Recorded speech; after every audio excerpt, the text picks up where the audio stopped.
ICT বিভাগ থেকে স্টার্টআপের জন্য ৫ লাখ টাকা থেকে ৫ কোটি টাকা পর্যন্ত তহবিল পাওয়া যাবে বলে জানিয়েছেন প্রধানমন্ত্রী তারেক রহমান।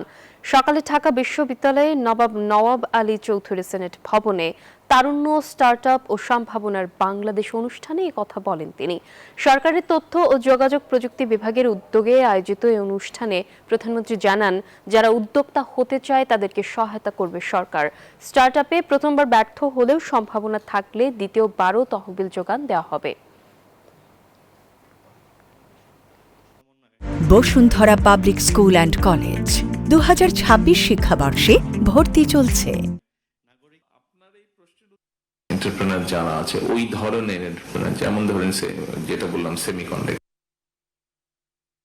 বাইরে, তাদেরকে আমরা চেষ্টা করছি এখানে আনতে, এখানে ইনভেস্ট করতে। তাহলে আমাদের ছেলেমেয়েরা তখন আর বিদেশে চলে যাবে না, তারা এই দেশেই থাকবে।